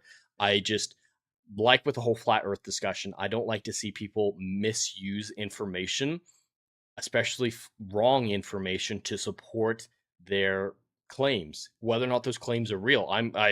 I go against people using bad evidence for things that I agree with too. I think there needs to be a lot more nuance in these types of discussions. But let's see, we're at the hour and 15-minute mark. We still have the chat choose your own adventure segment of this stream to get to. I think I might hold off on the Resident Evil review for next week then, if we're already this far into the stream, especially because I have a little bit of Resident Evil left to play, which I might get to tonight. We'll see how that goes. So I think I might wait for that review for next week, let myself sit on it a little bit, gather my thoughts, finish the game. So we're actually going to hold off on that for the moment. So why don't we dive into the chat choose your own adventure segment of the stream right after a word from our sponsor for today's stream, Plotter. This video is sponsored by Plotter. Every writer knows the drill. Staring at a blank page, characters ghosting you mid-plot, timelines unraveling like a bad sweater. That endless loop of what happens next, sucking the joy out of your story. I lived it. Outlines and chaos, competing storylines driving me mad. For the longest time, my notes were thick, blocked-out paragraphs, and my outlines were never-ending bullet points that stretched for more pages than my first drafts. Then I found Plotter, my plotting lifeline. Visual timelines that snap into place, drag-and-drop scenes to tame the wildest arcs, character sheets that keep everyone on track. It turned my latest novel, a 200,000-word juggernaut with multiple character perspectives and solar systems worth of lore, into an easy-to-understand, trackable project, complete with the series Bible, multi-track storylines, and lore documents that make world-building a breeze. And check out their latest feature, a seamless note-taking system for all those story and character ideas that don't have a home yet. Available for free to all users of the Plotter app. For pro users, your notes and files will automatically sync across devices with cloud storage. If you're tired of the plot purgatory, use my link or scan the QR code to get Plotter for life with a single payment of $150. Your epic won't write itself, but with Plotter it'll flow like never before. Link in the description. Let Plotter help you conquer your stories. Welcome into another Chat Choose Your Own Adventure segment of the Writer Flight podcast. As always, we're going to be going through the different genres, lead characters, settings, styles, everything like that to determine what this little short story will entail. We will be using a combination of dice rolls and super chats from you, the audience, to figure out what this story is going to look like. For this, during the dice rolling segment, any super chat starting at $1 can override any dice roll. So for the genre, for example, we have options like science fiction, fantasy, mystery, thriller, romance parody, and of course chat choice, which is a free space where chat consensus can figure out what it's going to be. High super chat starting at $1 can override any of those options the dice picks, and it doesn't have to be one of these options. For super chats, you can come up with anything that you want whatsoever. And of course, stream elements donations count towards that, as well as on top of Kick subscriptions also being counted towards changing dice rolls. And then once we get started, high super chat starting at $5 can incorporate any twist you want into the story. So we could be nearly done with the product like we were last week. We've got the story all figured out. We're driving home to the finish line. We've just got a little bit left. And then Biggles Metz comes in and says, hey, a dog girl shows up. What? A dog girl shows up. And I had to figure out a way to incorporate a dog girl into an angelic demon war in the North Pole. So when it comes to that section, you can introduce any twist, and I have to try to make it work, because that's the goal, is I want these to be semi-stable stories despite the insanity that ensues. So this is Chat Choose Your Own Adventure. You guys guide the story with the help of dice rolls, and every week we come up with something crazy. We come up with something exciting. And so far, there hasn't been a single week that I haven't at least enjoyed the story on some level that we've come up with. Just checking up with the chat. Dash says, Rachel, yep, tie your research to Bible stories and you can pass the collection plate. Yeah, too much clickbait in your research like Rachel's talking about. It's really sad. Legata says, also, too often when big corporations fund something, it is to prove something they want, and the pressure to give results that prove that, even if most disprove it, is great, so you get your future funds. Absolutely. That's especially true in the pharmaceutical industry. But the reliability of scientists is at an all-time low, which is, I think, one reason why conspiracy theorists are at a pretty high. I got some music going in the background. You guys should be able to hear that pretty well. Dr. Rachel, I remember my grad professors telling me how they'd had to alter their research just to get funding from different companies, and it really put me off pursuing a research degree. I can totally understand that. God, that sucks. They're creating the problem. They're absolutely creating the problem. Alright, so let's get started. We have, like I said, genre, science fiction, fantasy, mystery, thriller, romance, parody, or chat choice. This week for lead character, we have ferryman, model, narcoleptic, seal trainer, pimp, or chat choice. For setting, we have present day, past, future, non-human world, alternate universe, and chat choice. For theme or style, we have nihilism, Hallmark, as in the Hallmark Channel, teen drama, crossroads, corruption, or chat choice. And for wild cards, we have toad, spiders, unicorns, a lot of animals for some reason, nachos, robot, and chat choice. Sam is hoping for a romance pimp story. That'll be funny. It's always funny. Rachel, it's time to write something silly now. Yes, we're going to write something very silly. We'll see how the dice rolls and super chats make this turn out. Alright, we got a 3 for the genre, which means it's a mystery thriller again. The dice roll really wants us to do mystery thriller. We made it work that other week with the dinosaur PI going after the stolen dinosaur bones, but mystery thriller I think is one of the toughest ones in here. I might replace it, see if there's another genre to fill in that third spot. But we've got mystery thriller right now. For lead character, we have ferryman, model, narcoleptic, seal trainer, pimp, and chat choice. Let's see what we're working with. We have 4, a seal trainer, a mystery thriller about a seal trainer. All right, at least it's not too cliche at this point.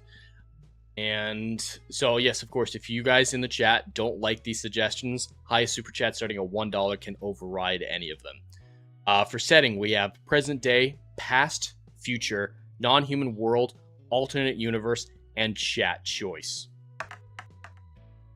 5, an alternate universe mystery about a seal trainer. Getting weird. It's very weird. Alright, for theme style, we have nihilism. If it's Hallmark, that's gonna be... I don't even know what to do for that one. A Hallmark teen drama, crossroads, corruption, and chat choice. 5. Corruption. Okay.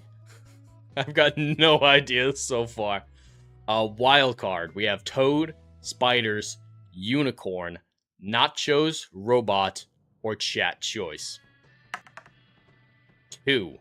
We have spiders. What are we doing?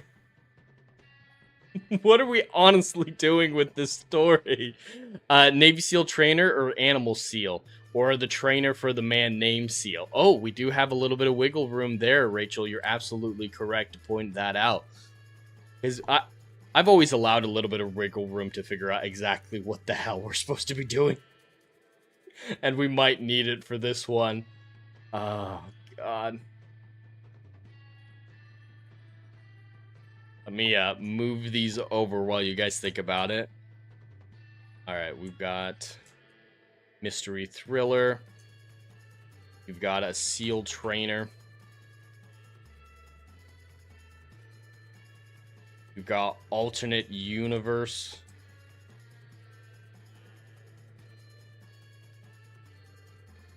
And we've got corruption.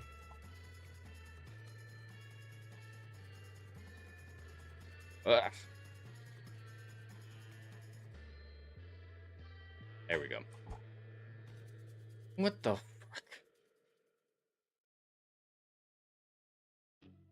I don't know why I kept clicking up there to alternate universe. That's what was screwing me up. A SEAL rigger? We gotta be careful with that. We gotta be very careful with that, Sam. Alright, so mystery thriller. About a SEAL trainer in an alternate universe with corruption and spiders.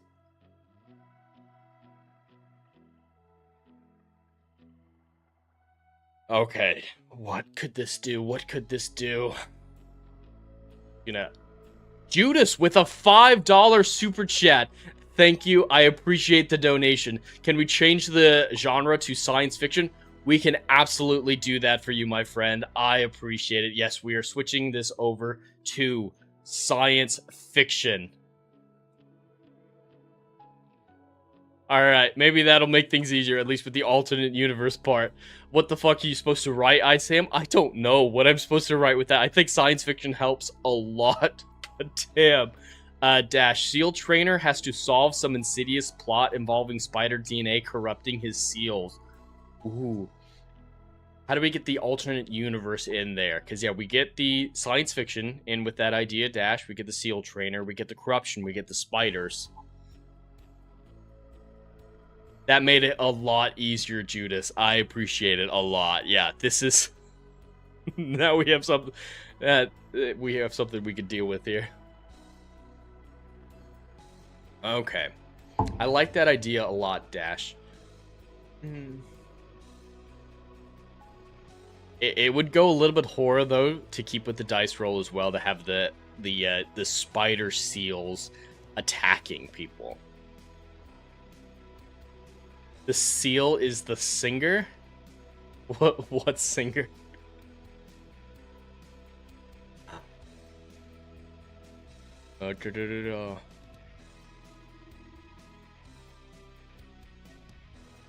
Do I have horror as an option? I'm gonna make this the mystery thriller horror.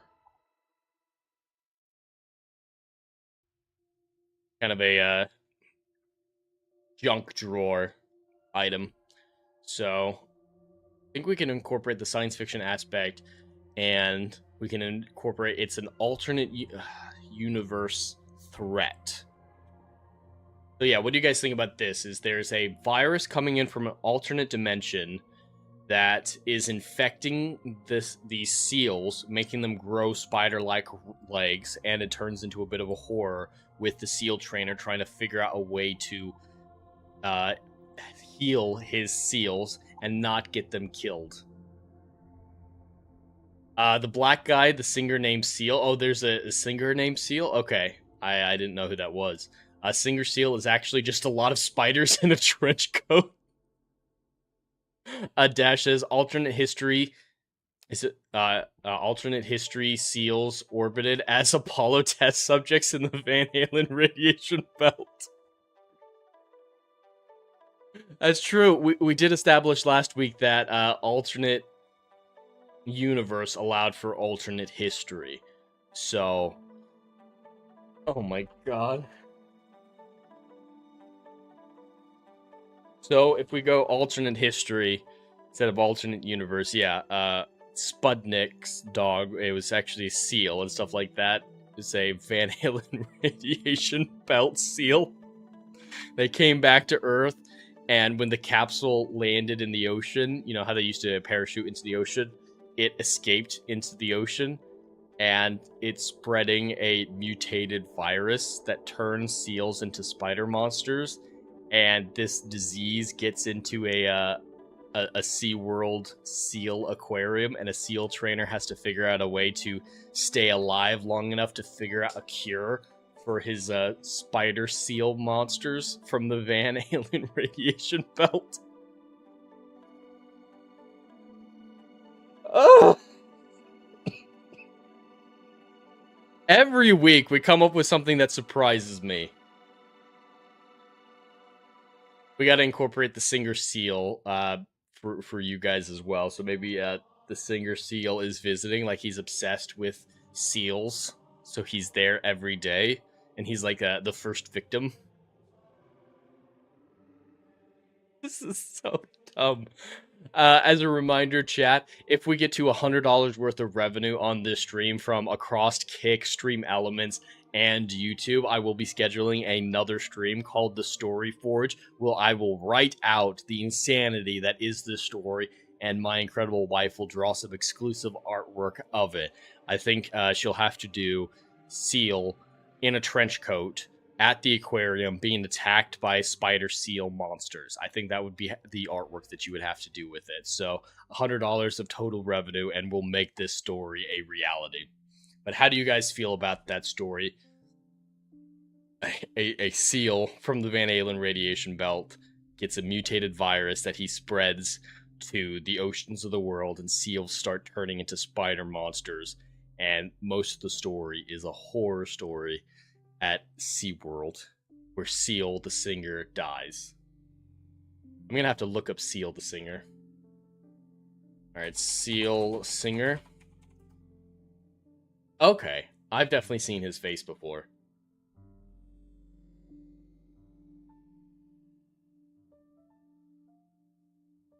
Okay.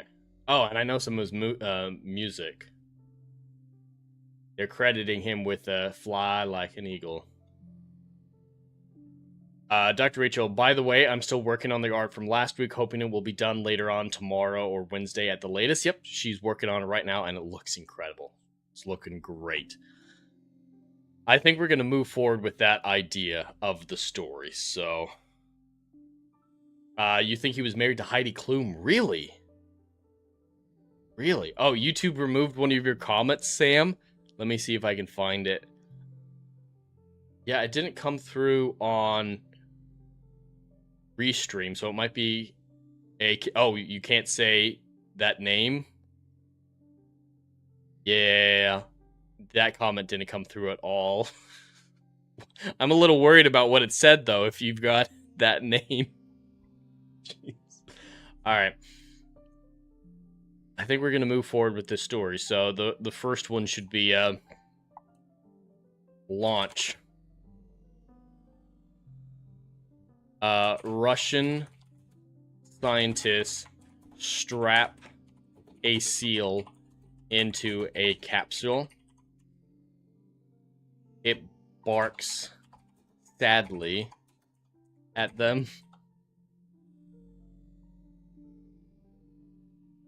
They give it lots of hugs and kisses. Goodbye. Capsule launched into space. 1963. We'll make that a Doctor Who reference. Just said that... Oh. It's in the chat if anyone wants to read it. Capsule launched into space in 1963. Seal orbiting in the Van Allen radiation belt. Testing it for moon missions. Animal testing to try to beat the Americans. Long exposure mutating a virus in the seal. Actually, I think we're gonna have that start as the next one, because I want the landing to be the end.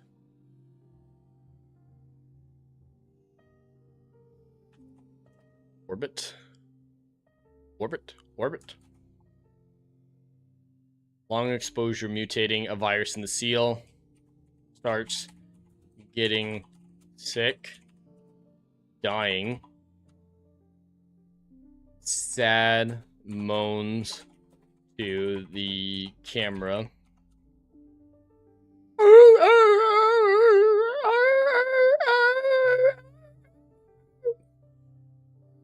Maybe I shouldn't have done that.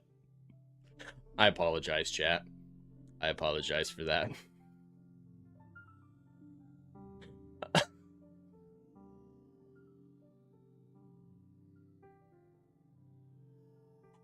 He passes around the earth, mournfully gazing upon Earth's oceans. Just wants to swim. Somebody clipped that immediately. No, I wasn't trying to get clipped. Just trying to sound like my dog. Thought the dog was hurt or something. That was your fucking seal. It was my sad seal. Sam, that was my sad seal. He was like, oh my god, I want to go to Earth. Why won't you let me swim? Reminds me of the poor little Russian dog. I think that's what I was trying to go for a little bit there, I think.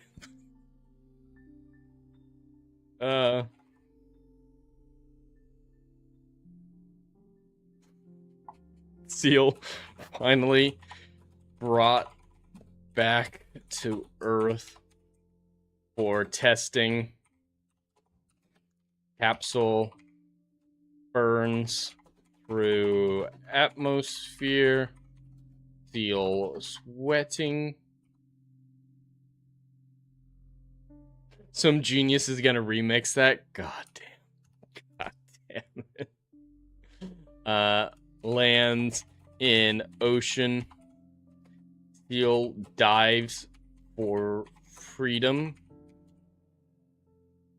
The moment the hatch is open, escapes into the wide ocean, spreading mutated virus other seals. Seal dies within a day with weird protrusions pushing out along each side.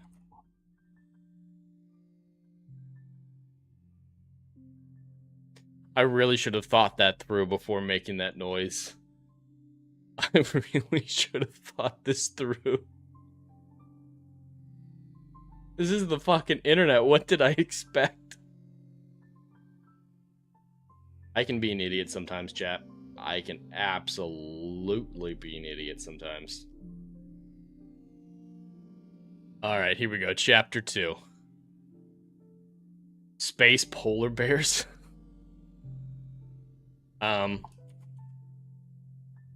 Seal meets seals.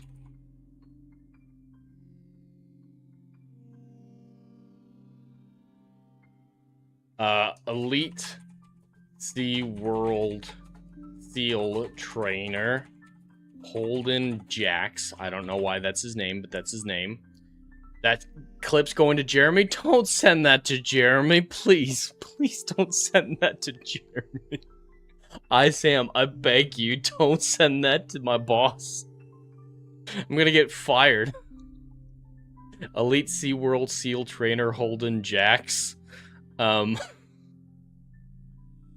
is performing a seal show for Seal the Singer.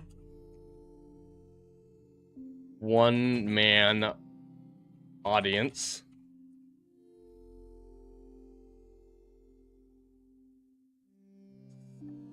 Scheduled show for every first Monday of the month. Seal loves seals. Rachel Jett is actually 5 seals in a trench coat. I'm not that fat. I'm not that fat. All right. I'm not 5 seals in a trench coat. I'm only 3. Thank you very much. It's gotten off the holiday weight.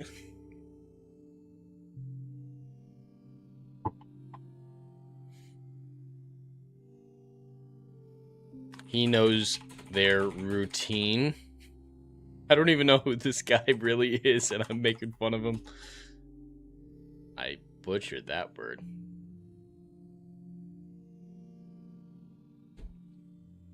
He knows their routine and performs along. Ends in big seal claps.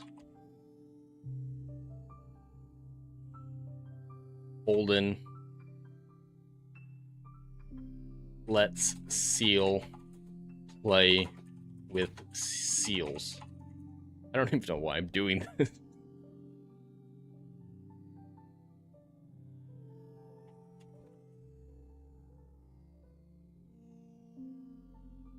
Every first Monday night of the month. Sun getting low. Compromise with 4. We all know there's a full seal pretending to be all that red hair. It sounded like a seal being raped by a God. I'm not gonna live down that seal sound I made, am I?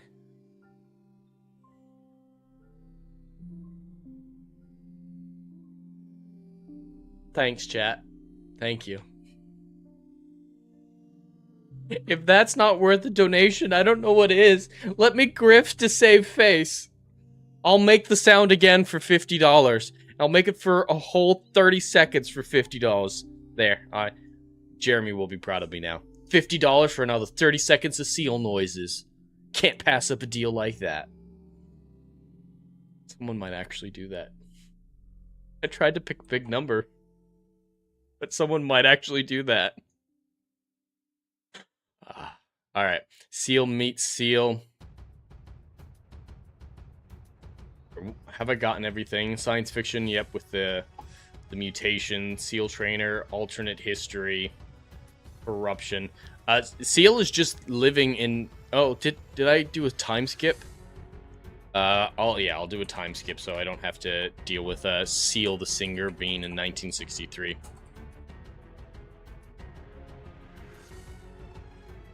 Alright, so science fiction, seal trainer, alternate history, corruption, spiders. Alright, we got everything but the spiders, and we're about to get them.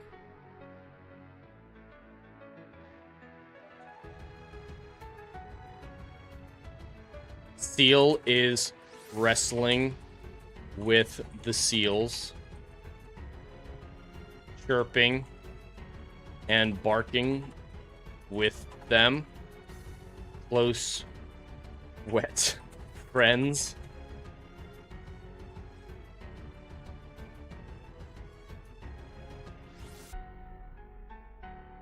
What the fuck is going on with the story? It's a weird one. It's a weird one. Close, wet friends. Barking of one seal turns into screams. Seal runs to the seal's side, comforting him. Seal thrashing and screaming.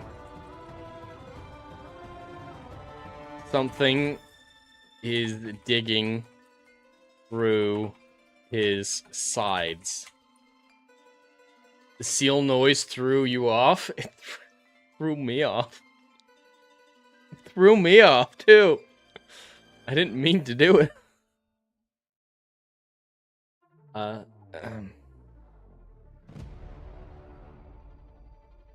Explosion. I'll actually call this one a seal fighter, and I'll call the next one seal attack. Seal's face covered,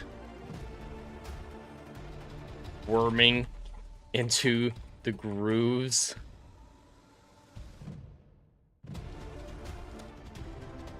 of his face. Rachel, why are you doing this? You change your writing style and format to the whims of the audience because your money comes from people who like clickbait and funny things.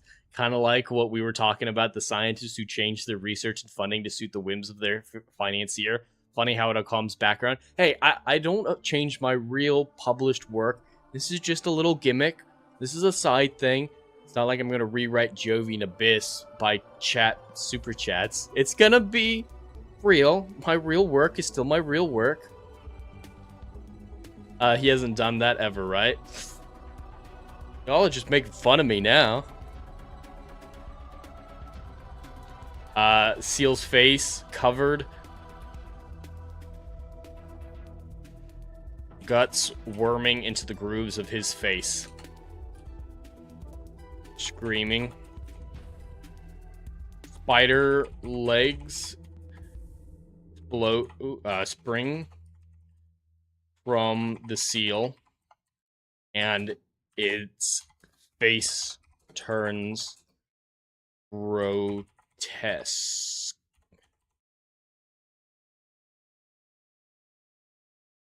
Alright, grotesque. And snarling.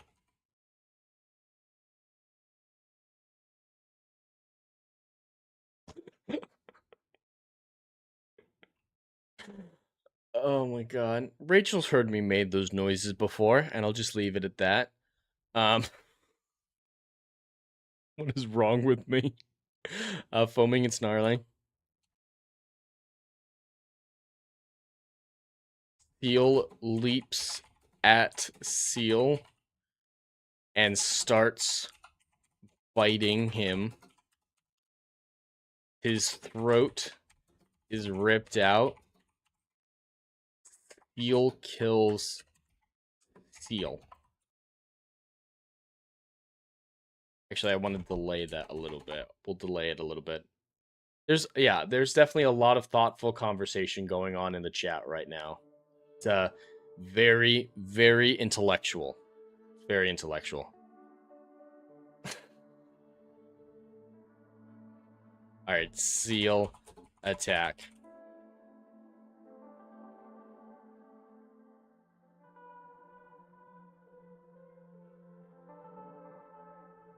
Alright. Seal runs. I'm not differentiating between seal and seal very well, but I think that's funny, so I'm doing it on purpose. Runs away from Seal.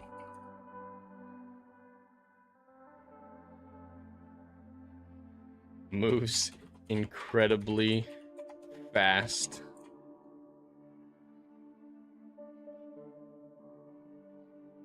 Other seals watch with no concern.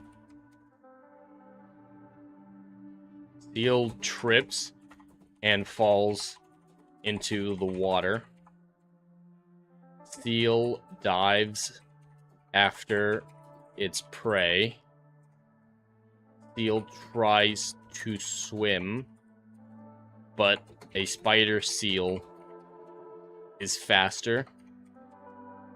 It catches up to him.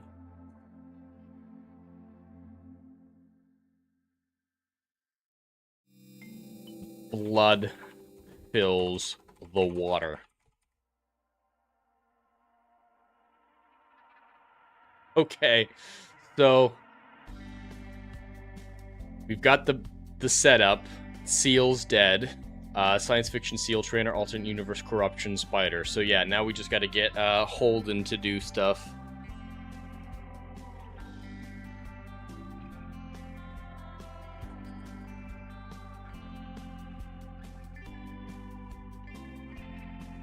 I have a terrible idea. I have a really, really terrible idea.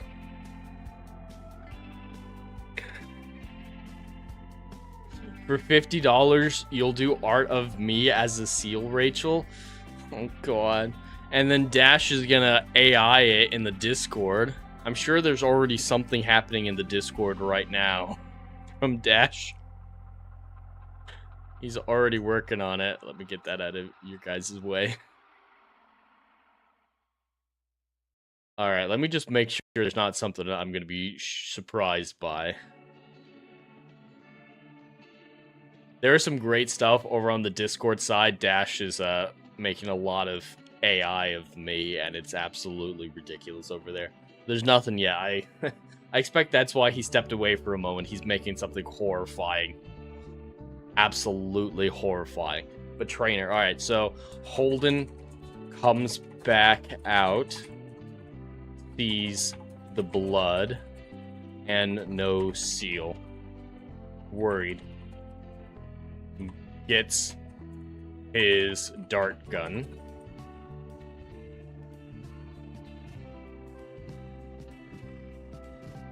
Peering into the water. Can't see. Horrifying? I think you mean brilliant. No, I have a horrifying idea. Judas says you'd have to do the audiobook with seal sounds intact. Alright, as an offer for this one, if we get this episode to Storyforge, the $100 limit, I will include a free audiobook of me reading the story and making seal noises. That will be provided for free on the Discord. It won't be restricted to members. Everyone will get the seal cut. The seal cut will be intact. Peering into the water, can't see a nose floats to the top.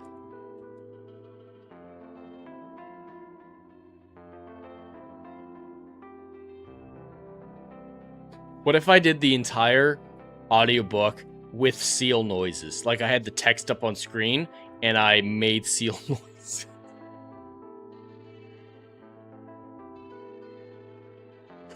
Oh my god.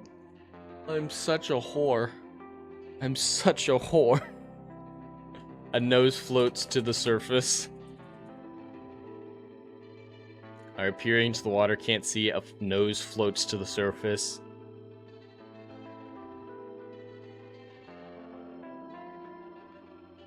I'm too distracted by this ridiculousness. Alright, nose floats to the surface. Horror. Backs away. Runs to the service door and hides. Looking through the window. Sees the spider seal climb out.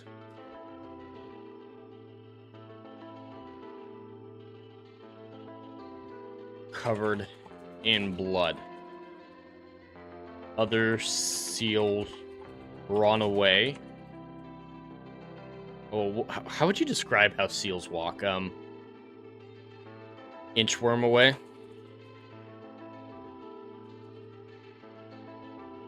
It catches and bites one. it starts getting sick. It's not going to be a fast transformation that would be inconsistent with this one having been able to do the show, but it gets sick, so it's going to become a spider seal. Probably will become a spider seal later.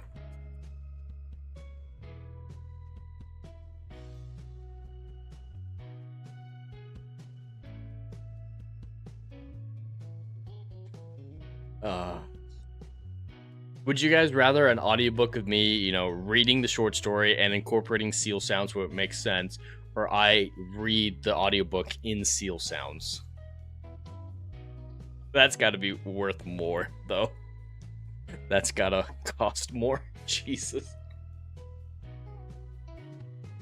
And I kept going. When I started doing the seal sounds, I did it for like 10 seconds. I just kept going. Alright,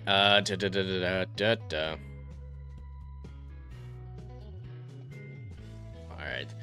Dr. Rachel, could you make the seal sound again for science? No. I put that behind the paywall. Any future seal sounds are behind a paywall, except for the potential audiobook.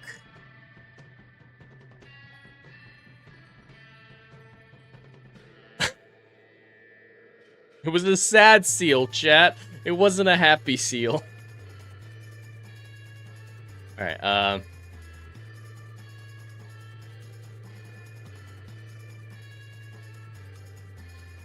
while the spider seal is preoccupied with its prey, Judah says, I looked it up, and the description of seal movements is galumphing. Galumphing. If I write this short story out in Storyforge, I will be using the word galumphing. That is a great word.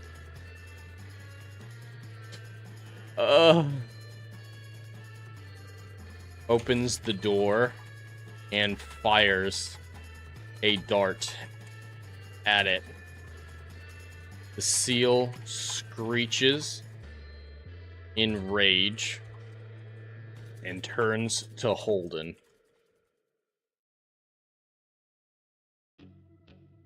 Holden fires twice while it charges with no effect. I think that might need to be, yeah. With no effect.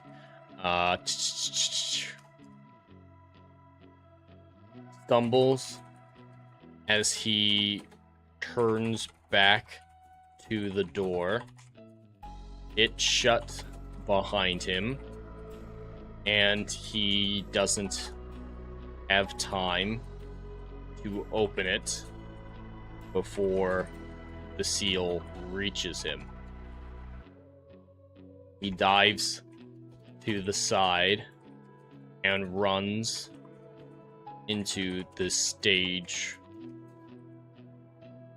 behind the stage, hiding amid the set pieces.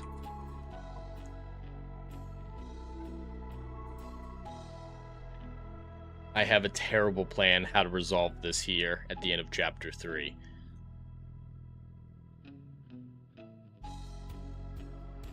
This is a terrible, terrible plan, what I'm about to do. And it's taking inspiration from a terrible movie, but I'm doing it anyway. As he runs, Holden comes up with a plan. He whistles to his uninfected seals. The lump, I'm actually gonna use that right here.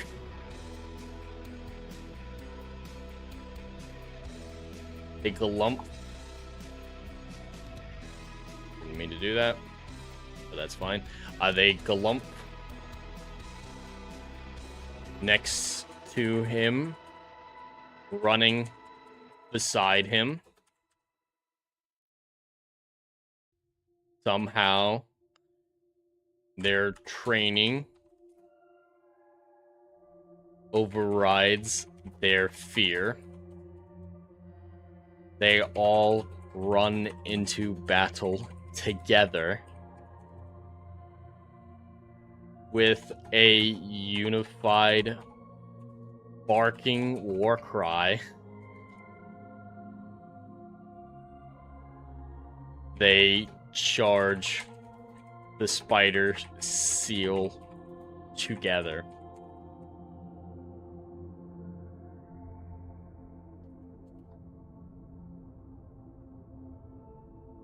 Using their act,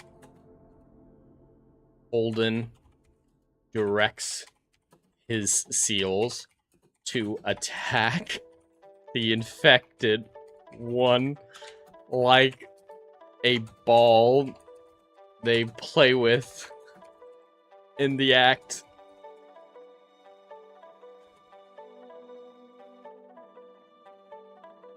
Distracting the spider seal while Holden unloads the rest of his darts into it. Eventually, they beat it. Beat it, beat it, beat it, beat it. They beat it into submission. I just ripped off Jurassic World there. Spider seal collapses. Holden restrains it.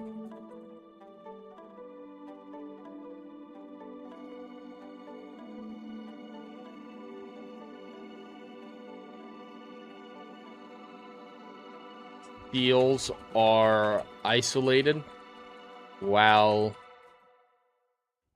the trainers and researchers try to find a cure.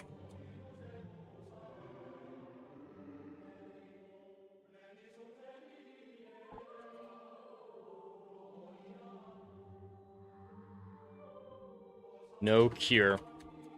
I've done too many world-ending, ridiculous endings, so I think I'm going to give this one a happy ending. Let's see. More radiation doesn't solve radiation sickness. So, let's not just say, yeah, more radiation fixes this. Can't ungrow the legs, but can make the seal emotionally stable again. Hormone imbalance and chemotherapy.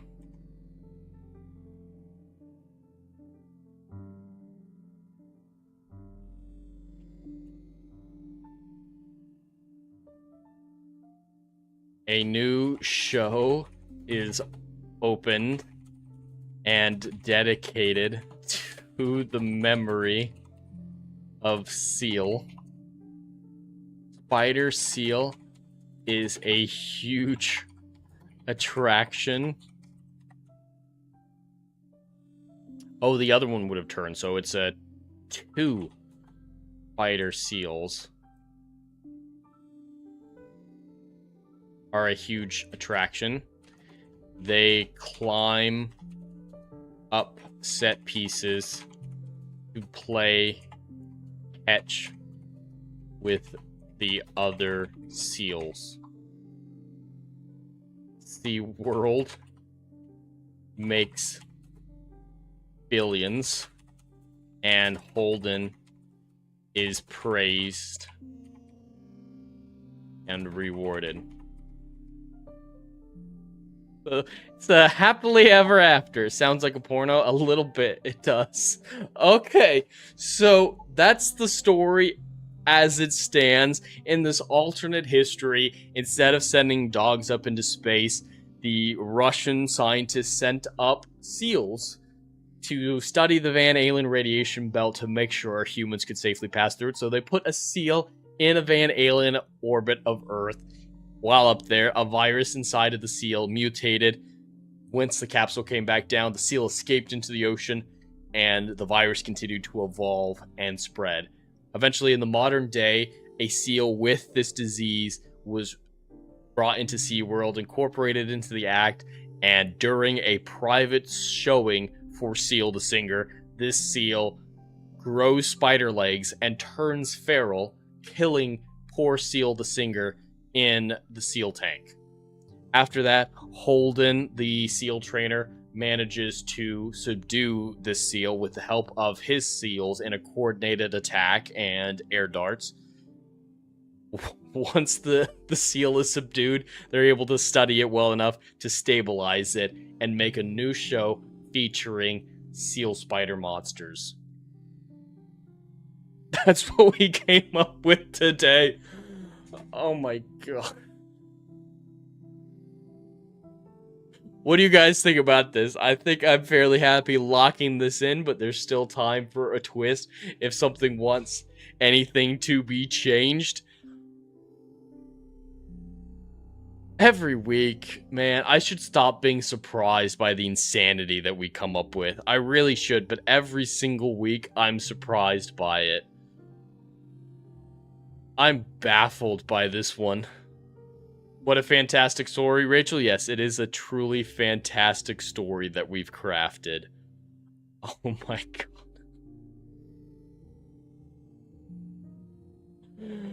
god.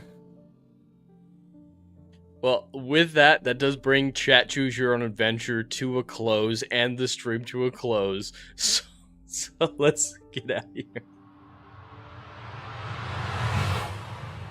Alright, thank you all so much for watching this week's Right or Flight podcast. It's now a song, Dash says. Is it on Discord yet? Because we're going to have to listen to that. It is on Discord. Alright, we're going to bring this up. Oh my god. Seal attack. Alright, let's see what this looks like. Last week was good with the golden meter. Last week was really good. I did enjoy that one as a legitimately interesting story. But let's see if I can get this to work. Alright. You guys should be able to hear this.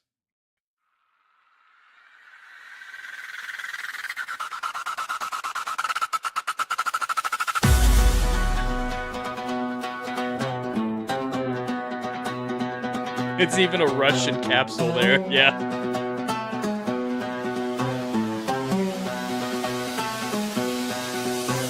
Salt on my coat, whistle in my teeth.